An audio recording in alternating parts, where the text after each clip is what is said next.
Hello friends, welcome to our YouTube channel तैयारी beginners की। इस वीडियो के माध्यम से आपको यूपीएससी जीआईसी लेक्चरर एवं पीजीटी के लिए रसायन विज्ञान से संबंधित बहुत ही महत्वपूर्ण प्रश्नोत्तर देखने को मिलेंगे। पूरा वीडियो देखिए और चैनल को सब्सक्राइब जरूर कर लीजिएगा। पहला क्वेश्चन है, ताजे पानी का हिमांक बिंदु क्या होता है?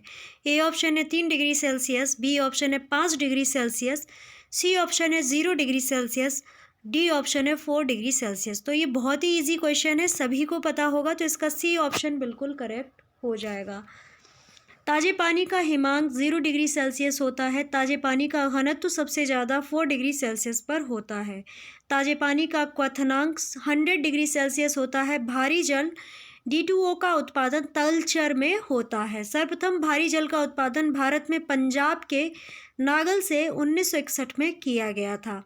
भारी जल तथा साधारण जल के बीच का अनुपात 1:7000 होता है।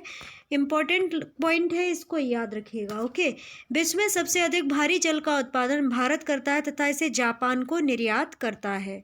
अगला प्रश्न है, लोहे में बहुत शीघ्र जंग कहाँ लगती है? ए ऑप्शन है वर्षा के जल में, बी ऑप्शन है समुद्र के जल में, सी ऑप्शन है अशुद्ध जल में, डी ऑप्शन है नदी के जल में। तो इसका बी ऑप्शन बिल्कुल करेक्ट हो जाएगा। लोहे में बहुत शीघ्र जल जो जंग लग जाती है वो समुद्र के जल में लगती है। लोहे में बहुत जल्दी से समुद्री जल में जंग लग जाती है। समुद्री जल में तीव्र गति से जंग लगती है क्योंकि इस जल में बहुत सारे लवण होते हैं जो लोहे के क्षरण तथा जंग लगने की दर को बढ़ा देते हैं। रासायनिक परिवर्तनों में ऊर्जा परिवर्तन भौतिक परिवर्तनों के अपेक्षाकृत अधिक होते हैं। पदार्थों का जलना, जंग लगना, किण्वन, अपघटन अभिक्रियाएं, संयोजन अभिक्रियाएं आदि रासायनिक परिवर्तन होते हैं। एक बात याद रखिएगा, जब जंग लोहे में लगती है तो ये एक केमिकल चेंज होता है, और जब जंग लग जाती है तो इसका वेट जो है वो बढ़ जाता है। ठीक है, तो और ये याद रखिएगा। और जंग से बचाने के लिए अगला क्वेश्चन आ ही गया।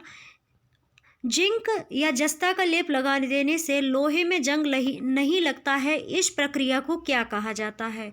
तो इस प्रक्रिया को गैल्वेनाइजेशन या जस्ता चढ़ाना या जस्तीकरण या फिर यसद लेपन कहा जाता है। जस्तीकरण, गैल्वनीकरण, जस्तीकरण या गैल्वनीकरण या यसद लेपन कहा जाता है। जिंक का लेप लगा देने से लोहे में जंग नहीं लगता है, इस प्रक्रिया को गैल्वेनाइजेशन या जस्ता चढ़ाना कहते हैं। जंग लगने से लोहे का भार बढ़ जाता है। पेंट करने तथा जस्तीकरण से लोहा सुरक्षित रहता है। लोहे में जंग लगना एक केमिकल अभिक्रिया होती है। जंग लगने से लोहा संक्षारित हो जाता है। अगला क्वेश्चन है, इनमें से कौन सा रासायनिक परिवर्तन का एक उदाहरण है? ए ऑप्शन है ऊर्ध्वपातन, बी ऑप्शन है स्फटिक रूप या क्रिस्टलाइजेशन, सी ऑप्शन है निष्क्रियकरण या न्यूट्रलाइजेशन, और डी ऑप्शन है आशवन। तो इसका सी ऑप्शन बिल्कुल करेक्ट हो जाएगा। न्यूट्रलाइजेशन जो है एक केमिकल चेंज का उदाहरण है। निष्क्रियकरण रासायनिक परिवर्तन का उदाहरण है। निष्क्रियकरण को उदासीकरण अभिक्रिया भी कहते हैं। यह अम्ल क्षारक से अभिक्रिया करता है जो जल तथा लवण बनाता है, इसे उदासीनीकरण अभिक्रिया कहते हैं। जैसे HCl + NaOH = NaCl + H2O। ऊर्ध्वपातन ठोस से सीधे वाष्प में बदलना ऊर्ध्वपातन कहलाता है या सब्लिमेशन कहलाता है। ठीक है, जैसे कपूर, आयोडीन, ठोस कार्बन डाइऑक्साइड इत्यादि। अब जैसे आपने कभी देखा होगा, पूजा होती है घर में तो कपूर जलाया जाता है, तो आप देखते हैं कपूर एकदम से वापस जल जाता है और पूरा गायब हो जाता है। तो ये एक सब्लिमेशन प्रक्रिया होती है और ये ऊर्ध्वपातन का ही एक उदाहरण है। जल और अल्कोहल के मिश्रण को आशवन विधि द्वारा अलग किया जाता है। अगला प्रश्न, निम्नलिखित कथनों में से कौन सा कथन सत्य है? ए ऑप्शन है पानी हाइड्रोजन और ऑक्सीजन का मिश्रण है, बी ऑप्शन है पानी नाइट्रोजन ऑक्सीजन का एक यौगिक है, सी ऑप्शन है पानी ऑक्सीजन और हाइड्रोजन का एक यौगिक है, और डी ऑप्शन है पानी एक मूल तत्व है। तो इसका जो सी ऑप्शन है बिल्कुल सही है, पानी ऑक्सीजन और हाइड्रोजन का एक यौगिक है। ठीक है, अगर पानी का अनुपात पूछ लिया जाए तो 2:1 होता है, जिसमें 2 मॉलिक्यूल हाइड्रोजन होते हैं, 1 मॉलिक्यूल ऑक्सीजन का होता है। जब H2 तथा O2 2:1 में या 2:1 में अभिक्रिया करता है तो जल का निर्माण होता है। वह शुद्ध पदार्थ जो रासायनिक रूप से 2 या 2 से अधिक तत्व के एक निश्चित अनुपात में रासायनिक संयोग से बने हैं यौगिक कहलाते हैं। लेग्यूमिनेसी या मटर कुल के पौधों की जड़ों में रहते हैं और वायुमंडलीय N2 का स्थिरीकरण करते हैं। भारी जल और साधारण जल के बीच का अनुपात 1:7000 या 7000 होता है। भारी जल का उत्पादन तलचर में होता है। D2O को भारी जल कहते हैं। इसका अणु भार 20 ग्राम होता है। भारी जल 3.8 डिग्री सेल्सियस तथा 39 डिग्री फ़ारेनहाइट पर जमता है। अगला क्वेश्चन है, गैल्वेनीकरण एक प्रक्रिया है जिसमें लोहे की वस्तुओं से बचाने के लिए जिंक की परत चढ़ाई जाती है। ए ऑप्शन है मुड़ने, बी ऑप्शन है जंग लगने, सी ऑप्शन है संक्षारित होने, डी ऑप्शन है विघटित होने। आप सभी को पता ही होगा, जब गैल्वेनाइजेशन या यशद लेवन या जस्तीकरण या जस्ता चढ़ाने की बात हो रही है तो ये रस्टिंग से संबंधित है। गैल्वेनीकरण एक प्रक्रिया है जिसमें लोहे की वस्तुओं पर जंग लगने से बचाने के लिए जिंक की परत चढ़ाई जाती है। यशद लेपन लोहे या इस्पात पर जंग लगने से सुरक्षा प्रदान करता है। लोहे में जंग लगने से बना पदार्थ फॉस्फोरिक ऑक्साइड Fe2O3H2O होता है। पेंट करके, तेल लगाकर, ग्रीस लगाकर, क्रोमियम में लेपन, एनोडीकरण या मिश्र धातु बनाकर लोहे को जंग लगने से बचाया जा सकता है। जंग लगने से लोहे का वजन बढ़ता है एवं आयु घट जाती है। अगला क्वेश्चन है, बारूद में मुख्य रूप से क्या शामिल होता है? ए ऑप्शन है कैल्शियम सल्फेट, बी ऑप्शन है पोटेशियम नाइट्रेट, सी ऑप्शन है लीड सल्फाइड, डी ऑप्शन है जिंक सल्फाइड। तो इसका बी ऑप्शन बिल्कुल करेक्ट हो जाएगा। बारूद में मुख्य रूप से पोटेशियम नाइट्रेट शामिल होता है, KNO3 शामिल होता है। बारूद में मुख्य रूप से पोटेशियम नाइट्रेट शामिल होता है। बारूद का आविष्कार रोजर बेकन नोवेल है। मतलब बारूद का आविष्कार किन्होंने किया था? तो रोजर बेकन नोवेल ने किया था। अगला जो पॉइंट है वो है, बारूद के निर्माण में शोरा का प्रयोग भी होता है। जिंक फॉस्फाइड का प्रयोग चूहा मारने में किया जाता है। श्वेत फॉस्फोरस अत्यंत ज्वलनशील पदार्थ है। लाल फॉस्फोरस का प्रयोग दिया सलाई बनाने में किया जाता है। कभी कभी क्वेश्चन पूछ लिया जाता है कि दिया सलाई में कौन सा केमिकल यूज़ होता है, तो लाल फास्फोरस का प्रयोग दिया सलाई बनाने में किया जाता है। अगला क्वेश्चन है, हवा एक डैश है। ए ऑप्शन है शुद्ध मिश्रण, बी ऑप्शन है केवल मिश्रणों का मिश्रण, सी ऑप्शन है केवल तत्वों का मिश्रण, डी ऑप्शन है दोनों तत्वों और यौगिकों का मिश्रण। तो इसका डी ऑप्शन बिल्कुल करेक्ट है। हवा दोनों तत्वों और यौगिकों का मिश्रण है। हवा में AR, KR, XG अक्रिय गैस तत्व के रूप में तथा O2, N2 अणु के रूप में एवं अंत में CO2 जल वाष्प यौगिक के रूप में उपस्थित रहते हैं। वे पदार्थ जो दो या दो से अधिक तत्वों या यौगिकों के किसी भी अनुपात में मिलाने से प्राप्त होते हैं मिश्रण कहलाते हैं। इसे सरल यांत्रिक विधि द्वारा पुनः प्रारंभिक अवयवों में प्राप्त किया जा सकता है। अगला प्रश्न है, आधुनिक रसायन शास्त्र का जनक किसे माना जाता है? ए ऑप्शन है अर्नेस्ट रदरफोर्ड, बी ऑप्शन है ऑटो हैन, सी ऑप्शन है मेंडलीफ, डी ऑप्शन है एंटोनी लोवेसियर। तो इसका डी ऑप्शन बिल्कुल करेक्ट हो जाएगा। आधुनिक रसायन शास्त्र का जनक एंटोनी लोवेसियर को माना जाता है। जीव विज्ञान का जनक अगर पूछ लिया जाए तो अरस्तु को माना जाता है। भौतिक विज्ञान का जनक न्यूटन को माना जाता है। लोक प्रशासन का जनक वुड्रो विल्सन को माना जाता है। राजनीतिक विज्ञान का जनक अरस्तु को माना जाता है। इतिहास का जनक हेरोडोट्स को कहा जाता है। नाविक का जनक रदरफोर्ड को कहा जाता है। परमाणु विखंडन का सिद्धांत ऑटो हॉर्न ने किया था। मेंडलीफ को आवर्त सारणी का जनक कहा जाता है। क्वेश्चन एक था और आपके कितने सारे क्वेश्चन एक ही साथ में तैयार हो गए। अगला प्रश्न है, उस प्रक्रिया का नाम क्या है जिसमें गैस सीधे ही ठोस वस्तु या सॉलिड में परिवर्तित हो जाती है? ए ऑप्शन है सब्लिमेशन, नहीं होगा क्योंकि इसमें क्या होगा कि जो ठोस है वो वाष्प में चेंज हो जाता है। डिपोजिशन, सी ऑप्शन है कंडेंसेशन, डी ऑप्शन है इवेपोराइजेशन या इवेपोरेशन या बाष्पीकरण। ठीक है, संघनन भी नहीं होगा। कंडेंसेशन कैसे हो जाएगा? नहीं हो सकता। डिपोजिशन या निक्षेपण हो सकता है जिसमें ठोस जो गैस है सीधे ठोस में परिवर्तित हो जाती है। उस प्रक्रिया का नाम डिपोजिशन होता है जिसमें गैस सीधे ही सॉलिड में चेंज हो जाती है। ठोस से सीधे गैस बदलने की प्रक्रिया जो है सब्लिमेशन कहलाती है, जिसे ऊर्ध्वपातन भी कह सकते हैं, जैसे NH4Cl, शुष्क बर्फ, आयोडीन, नेफ्थलीन, एंथ्रासीन इत्यादि। अगला प्रश्न, निम्नलिखित में से समानताओं का पता लगाएं। चांदी, तांबा, सोना, एल्यूमिनियम ये सभी अच्छे विद्युत रोधी हैं। बी ऑप्शन है ये सभी कीमती धातुएं हैं। सी ऑप्शन है ये सभी अक्षय स्वचालक हैं। डी ऑप्शन है कोई समानता नहीं। तो इसका सी ऑप्शन बिल्कुल करेक्ट हो जाएगा। चांदी, तांबा, सोना, एल्यूमिनियम ये सभी अक्षय स्वचालक। अगला प्रश्न है, हाँ, चांदी, तांबा, सोना, एल्यूमिनियम में समानता है कि ये सभी अच्छे स्वचालक हैं। स्वचालक जो विद्युत धारा प्रवाह को प्रभावित करने का गुण रखते हैं। कुचालक वह हैं जो विद्युत धारा प्रवाह को प्रभावित करने का गुण नहीं रखते हैं। हीरा विद्युत का कुचालक होता है। अगला क्वेश्चन है, गैल्वेनाइज्ड लोहा क्या होता है? ए ऑप्शन है स्टील का एक रूप। बी ऑप्शन है जिंक लेपित लोहा। सी ऑप्शन है कच्चा लोहा। डी ऑप्शन है खनिज लोहा। तो इसका बी ऑप्शन बिल्कुल करेक्ट हो जाएगा, क्योंकि गैल्वनीकरण तब किया जाता है जब जंग से लोहे को बचाना होता है।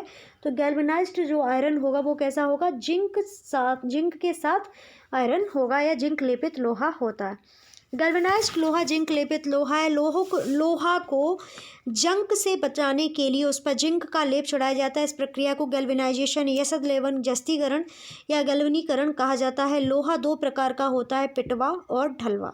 ओके, अगला क्वेश्चन है, डैश पदार्थ की उन अवस्थाओं में से एक है जो बहुत ही कम घनत्व वाली गैस को अत्यंत कम तापमान के तहत ठंडा करके प्राप्त होती है।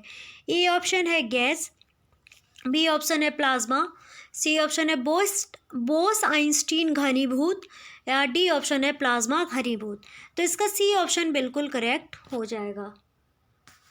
बोस आइंस्टीन घनीभूत पदार्थ की उस अवस्थाओं में से एक है जो बहुत ही कम घनत्व वाली गैस को अत्यंत कम तापमान के तहत ठंडा करने पर प्राप्त होती है। अल्बर्ट आइंस्टीन मूलतः जर्मनी के रहने वाले थे। आइंस्टीन यहूदी धर्म के मानने वाले थे। प्लाज्मा उच्च तापमान पर पाए जाने वाले पदार्थ की चतुर्थ अवस्था है। यह सूर्य में आग की ज्वाला में पाए जाने वाले पदार्थ की अवस्था है। इसमें पदार्थ आयन के रूप में पाया जाता है। अगला क्वेश्चन है, गैल्वनीकरण जंग से बचाने की एक प्रक्रिया है जिसमें स्टील और लोहे पर जिंक की कोटिंग का इस्तेमाल किया जाता था। एक ही क्वेश्चन देखिए कई बार किसी प्रकार से पूछा जा सकता है, तो एक क्वेश्चन आपको किसी भी तरीके से याद रहना चाहिए। कुछ भी आए, जिंक होगा, अगर जिंक का लेप चढ़ा रहे हैं तो जस्तीकरण हो जाएगा। अगर लोहे पर और स्टील पर किसी की कोटिंग की जा रही तो वो जिंक हो जाएगा। गैल्वनीकरण जंग से बचाने वाली एक प्रक्रिया है। इसमें स्टील और लोहे पर जिंक की कोटिंग का इस्तेमाल किया जाता है। जंग लगने से धातु का क्षरण होता है। जंग लगने पर धातु का वजन बढ़ जाता है। घरों में ग्रिल, खिड़की आदि की पेंटिंग भी इसी जंग से बचाता है। अगला क्वेश्चन है, निम्नलिखित में से किसने रासायनिक संयोजन के दो महत्वपूर्ण नियमों की स्थापना करके रसायन विज्ञान की नींव रखी थी? अगला क्वेश्चन है, अर्नेस्ट रदरफोर्ड। बी ऑप्शन है डेमोक्रिटस। सी ऑप्शन है जोसेफ एल प्रोएस्ट। डी ऑप्शन है एंटोइन एल लेविजियर। अगर आप वीडियो ध्यान से देख रहे हैं तो ये क्वेश्चन आप बिल्कुल कर लेंगे, क्योंकि अभी हमने फादर ऑफ केमिस्ट्री की बात करी थी, तो इसका डी ऑप्शन बिल्कुल करेक्ट हो जाएगा। एंटोइन एल लेविजियर रासायनिक संयोजन के दो महत्वपूर्ण नियमों की स्थापना करके इन्होंने रसायन विज्ञान की नींव रखी थी। लेवोजियर को आधुनिक रसायन विज्ञान का जन्मदाता माना जाता है। रसायन विज्ञान की वह शाखा है जिसके अंतर्गत पदार्थ के गुणों, संगठन, संरचना तथा उनमें होने वाले परिवर्तनों की क्रिया प्रतिक्रिया का अध्ययन किया जाता है।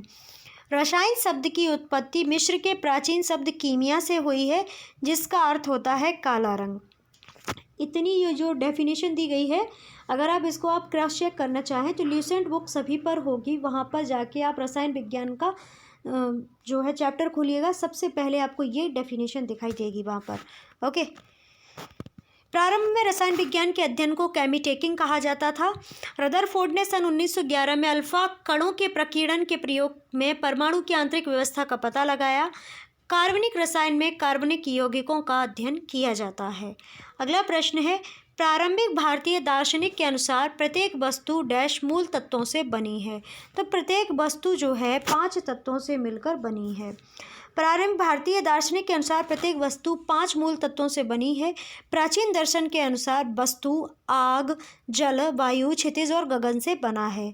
भारतीय साहित्य में इन तत्वों को पंचतत्व कहते हैं। जैन धर्म के अनुसार सृष्टि का सृजन 6 तत्व से हुआ है, जो है जीव, अजीव, धर्म, अधर्म, काल और आकाश। प्राचीन भारत में 6 दर्शन है। भारत का सबसे प्राचीन दर्शन न्याय दर्शन है। भारत का सबसे प्राचीन दर्शन कौन सा है? न्याय दर्शन। जिसके प्रतिपादक गौतम मुनि हैं। चार्वाक दर्शन को भारत में दर्शन में स्थान नहीं दिया गया है क्योंकि यह एक भौतिकवादी दर्शन है। कणाद के वैशेषिक सिद्धांत के अनुसार प्रत्येक वस्तु परमाणु से बने हैं। ठीक है, अगला प्रश्न है, निम्नलिखित में से कौन सा कथन गलत है।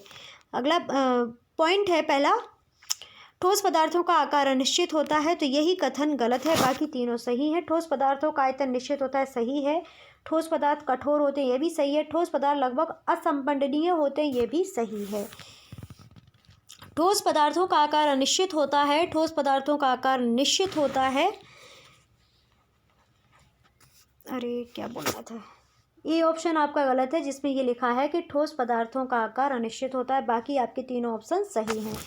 ठोस में कणों के उच्च क्रम में व्यवस्था को क्रिस्टल जालक कहते हैं। ठोस के कण आपस में अत्यधिक निकट होते हैं, इस कारण इनमें उच्च घनत्व तथा असंपीड्यता होती है।